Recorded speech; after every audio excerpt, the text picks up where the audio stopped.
What is up, everyone? Welcome back to Suikoden IV for the PS2. So before heading back to Razril, I'm here at the trading post in Middleport. And I'm actually going to buy these bad iron ore and the bad gold ores as well. If you're wondering how I got so much money, I basically played Gunter triple toss mini game over and over again, and I got to about 3,600 poach. It's very easy to complete. It's very easy to win this mini game. Just save your game, and then just play them over and over again until you win. Just keep resetting if you lose. Basically, when you buy trading items in this game, you want to buy stuff that's under 100 typically. And then later you'll be able to sell this stuff for a profit.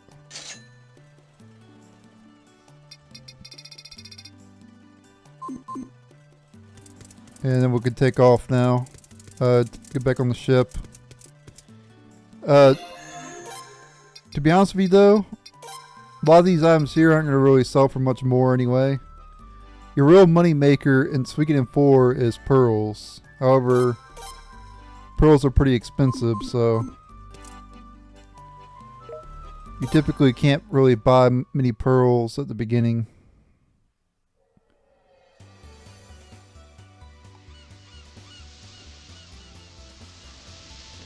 Anyway, I'm going to be cutting out the random battles on the way back to Razril, of course. As soon as we get back to Razril, I'm going to play Basil's minigame, and I'm going to get every single prize.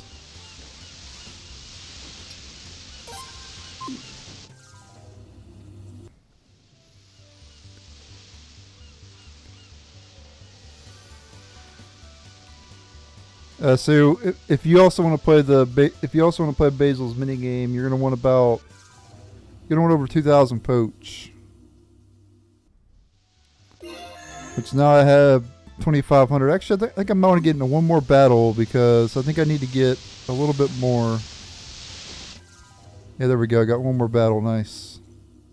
Basically, to play this minigame, you need 100 poach.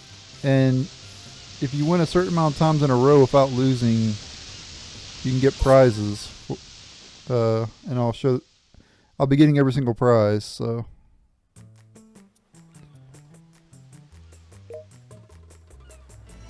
Yeah, it was pretty easy. All we had to do is deliver a letter and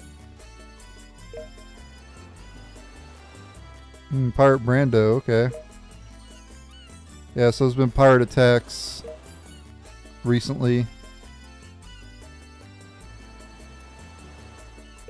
Alright. Separate mission.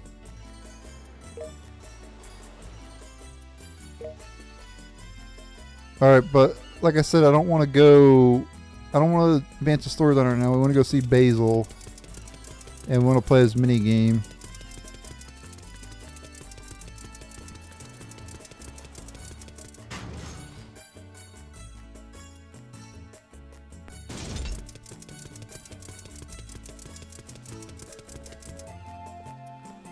I'll see if there's any bargain items here though while we're here.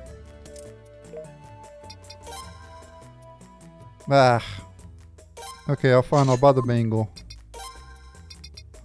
Hopefully I'll still have enough money to complete Basil's mini game.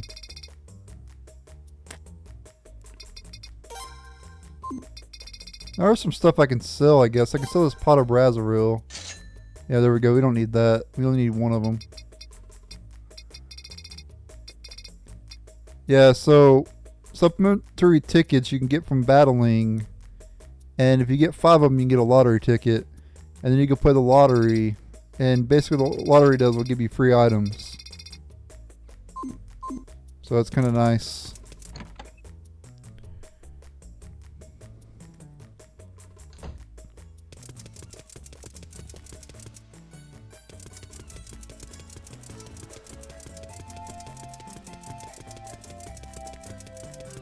Now this may seem a little bit extreme, but I do recommend saving it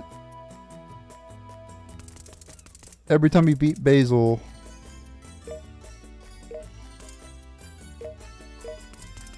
And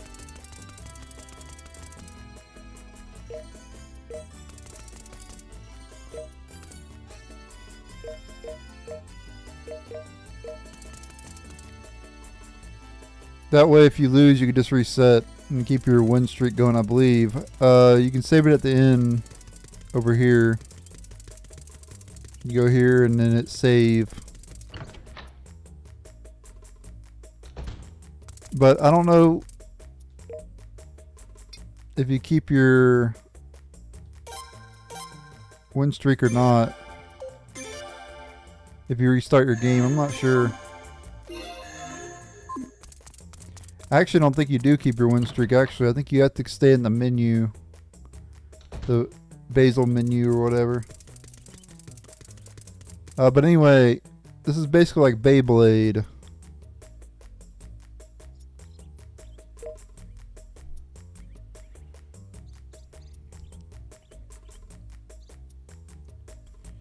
Alright, this is my guide to the top mini game in Suikoden IV. Talk to Basil here in Razril. And you can challenge him to a mini game. And you want to win consecutively to get prizes. And we'll go ahead and play here and I'll show you how this mini game works. Alright, let's go ahead and play him here. So you have to pay 100 poach in order to play this mini game every time. If you move the left analog stick, you can place where the top is going to land when you first let it rip. It doesn't really matter really where you place it. I mean, it might in theory, but from my experience, it's just better to place it wherever. However, on the bar on the left, and there's like an arrow going up and down, right? You want to try to get it in the center, in the red. You can also get it in the yellow as well, but you want to try to avoid the green. And we'll go ahead and press X here. Then what you want to do at the top is land, and you want to rotate the left analog stick all the way around, and then wait. Wait until he lands his thing, and then do yours. And sometimes you'll be able to launch his off the edge. Alright, we managed to win, yeah. I got lucky there because he landed his and then I landed mine on top of his and it bounced his off the edge. So it was kind of nice. But if you win a certain amount of times, you'll get prizes, and you want to keep winning and not losing. You don't want to lose at all until you get all the prizes. And I'll go ahead and show you another duel here. Alright, let's go round 2 here. And unfortunately it is 100 poach every time you play him. Or I think if you don't back out, then I think you can just pay him for free, but I don't know if it's 100 every time, every round.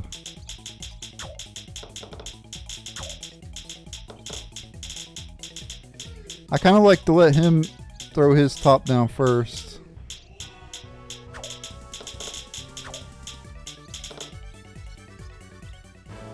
And there we go, we won again. The reason I throw down mine after his is so mine will last longer. Even if it's like a second after his, that might actually make all the difference. And plus you have a chance to knock his tops off the edge. Now one thing to keep in mind, if you don't throw yours out fast enough, you'll automatically lose probably. So you got to make sure to throw it out relatively quickly after he throws his down. You don't want to wait too long. I've done this minigame a lot in the past, so I know pretty much how to win. Typically I'm pretty bad at the like arrow thing. If you're good at it, you can easily beat him. If you can get the red every time, you'll easily beat him. Alright, so I'll show one more battle against him. It doesn't get any difficult. It doesn't get more difficult every round. It's pretty much the same difficulty every single time. There is a bit of RNG though. You might get an unlucky, like, he might get really good like top spins or whatever and might mess you up. So you might get screwed over sometimes, but you should be good. Don't quit out either until you get all the prizes. You want to make sure to get all the prizes and then quit. It is pretty difficult to win over and over again, but you can, if you practice enough, you'll be able to do it. I remember when I first played this game, I was a lot younger back then, and I didn't really understand it too well. It does take a while to learn this mini game, but once you do, it's not too bad. Yeah, so there was a bad spin by me.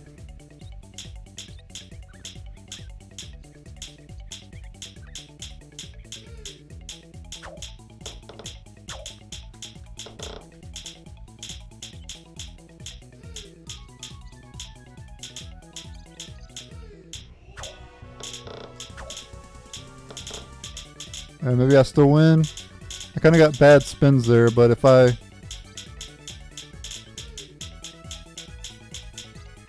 Yes, I won. Nice. Alright, and that's pretty much it. There's not really much more to explain.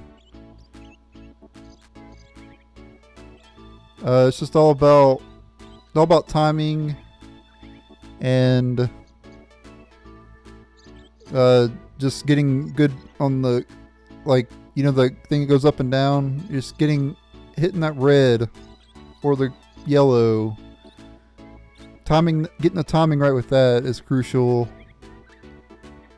And yeah, it's not really too hard once you get used to it, but I'm not very good at the like up and down thing. So it takes me a little bit. I'm a little bit of a noob when it comes to that, but I can usually win. Even when I don't do it good, I can still win. So if you can do it good, you'll have no problem with this mini game. And that's it. This has been my guide to Basil's minigame in Suikoden IV. Thank you guys for watching. Stay tuned for more stay tuned for more Yu-Gi-Oh content. Stay tuned for more content on the channel and later. Alright, so I'll show the prizes whenever I unlock them. As you can tell there, I got window set number 3 for 5 wins in a row. And I'll go ahead and show you the next prize whenever I get there as well. Alright, and I managed to win 10 games, and now I'm at Old Book Volume 2, as you can tell. So that's nice. I already got 15 wins in a row, and I got a simple sofa. Alright, as you can tell, I got a treasure map. And that's it. I think it's all the rewards that you can get. I think you have to win 20 times in a row. If you win 20 more times in a row, you can get a bunch of other rewards, and you can get a mixed herb. But I'm not going to bother doing that. We can get a mixed herb later on from a mini game that we can do later. Alright, anyway, now that mini game's out of the way, I didn't even need 3,000 poach because I only needed to use 100. I thought you had to pay 100 every round. But if you keep winning, you only have to pay 100. So that's good. Very nice.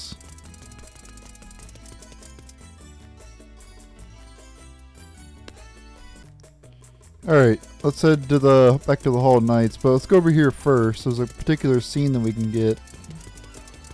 This is an optional scene, I believe. Actually, nope, maybe it's later.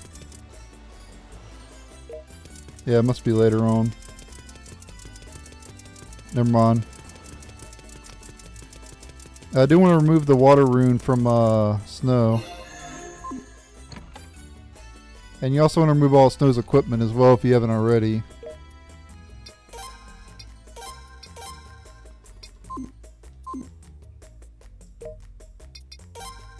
If you'd rather have like a fire rune on one of your characters, you could get that. If like, let's say you don't want the water rune for Jewel, you can give her the fire rune or whatever. Or if you have Paula and you don't want the wind rune, you can remove the wind rune from Paula and give her the fire rune. I don't recommend the wind rune. It's not very good. So if you have Paula, it's a good idea to give her a fire rune. Nah, I don't want to buy a fire rune. What I do want to buy is some medicine though. It's pretty cheap in this game.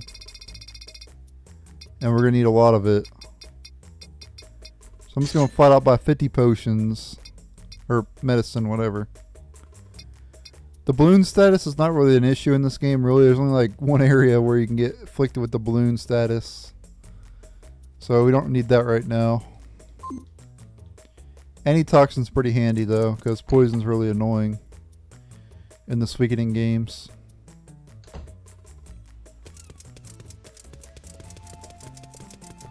There's the armor shop here, so there's any bargain items here. Make sure I have everything here as well. Yep. Okay. So we have leather armor, already have. Shin guards is new. And we have bangle as well. I already bought one earlier.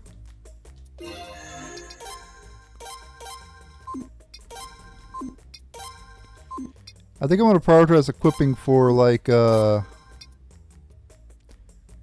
Tal and Jewel, since they need the defense more than the main character does.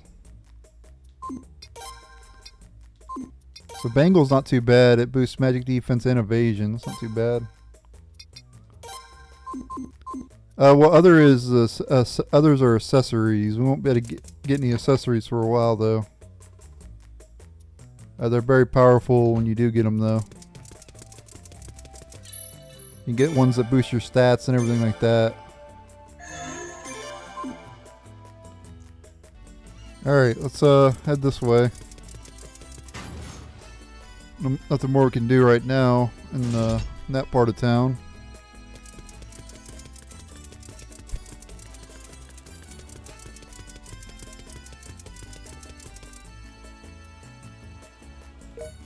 Yeah, I guess they're not invited. They can't come with us. It's just Snow and the main character. Tal and Jewel are irrelevant, apparently. Okay, here we have Lord Fingerhut, Glenn, Katarina, and some random guy. Wonder who that random guy is. Well, I know who he is, but I'm not going to tell you guys. You're about to find out who he is.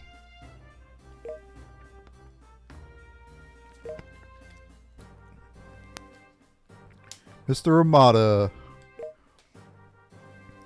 So he's part of the O'Rourke Maritime Trade. Okay. Maybe he's trolling, buddy, but we can handle our business. Except for Snow. He can't handle anything because he's I would say a baby's more competent than Snow is. Like, I'd rather have a baby, like a legit baby, captain a ship over Snow.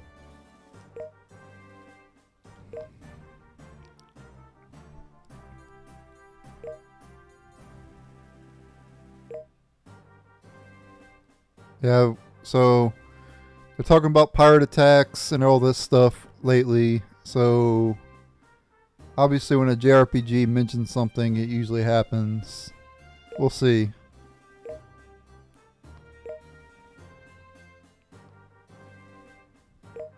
Alright, so we had got him to Iluya. God, try to say that 5 times fast. Iluya, Iluya, Iluya, Iluya, Iluya. Very weird to say.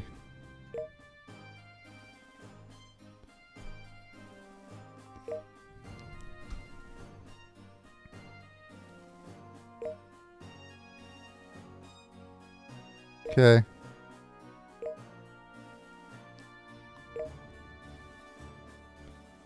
Iluya is a very long way away, though, as you'll see. So it's very strange that he wants to go all the way out there. I guess we'll find out later why. Well, I already know why, but I'm not going to tell you guys.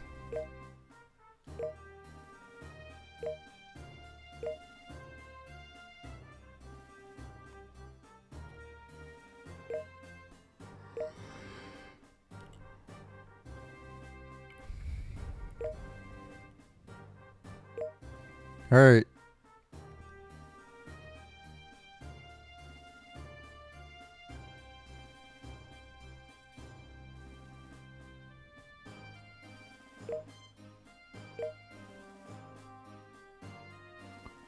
Not yet. There's one more thing we can do before we leave.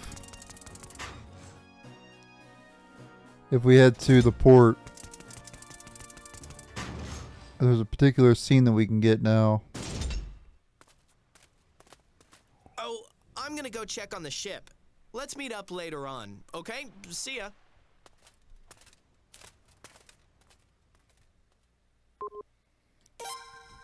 Yeah, Snow left the party. I wish it said permanently left the party, but fortunately not.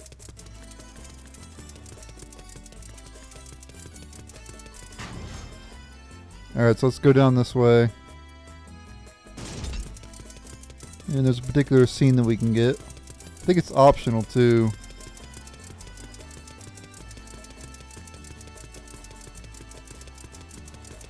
Yeah, here we go, right down here. Got Akagi and Mizuki. They're ninjas. There's three ninjas in the game. So Akagi's more physical. He has like a lot of physical attack, a lot of strength. Mizuki's more like speed. Very high speed.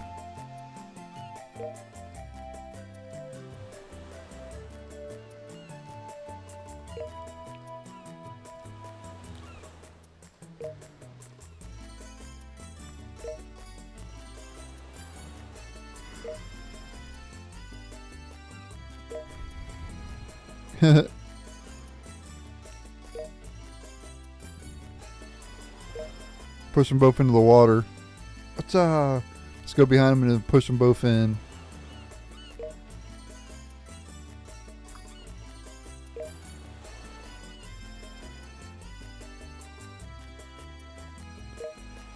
I remember one time I was at my coach's house. He had like a mansion. His name was Coach Tom, and he had a mansion, and he invited everybody over to the mansion after we won the championship. I won the Little League championship back in 2000. Well, I say I won it, but my team won it. And I remember going to the mansion, and they had like a pond. And they pushed me into the water. I was scared of water. I didn't want to go in it. And they pushed me in.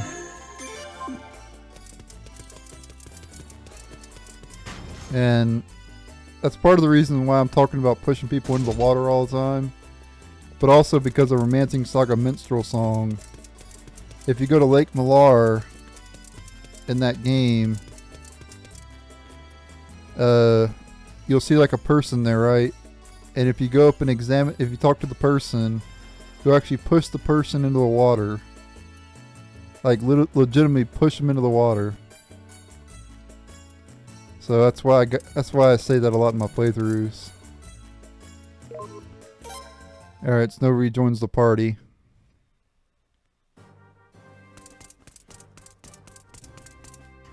So if you're wondering why I always say, well, I'm talking about always pushing NPCs in the water. Those are the two reasons why.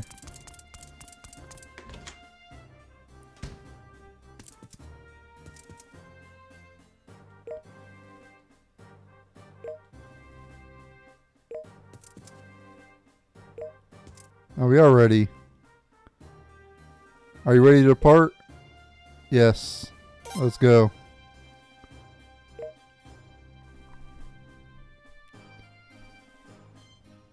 Send a nasal bird, okay. Yeah, they're basically, you know, like those birds, the carrier pigeons in Final Fantasy VI. That's kind of what those nasal birds are. They deliver messages and stuff.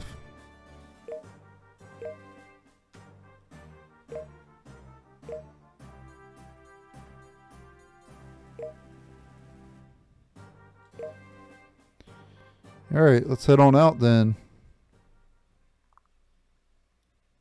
I'm not going to be I'm not going to be doing any more at this point, though. I'm actually going to end the video here. In the next episode, we'll head to Iluya Island. It's way up here, as you can tell. Way to the northeast. So yeah, thanks for watching, and later.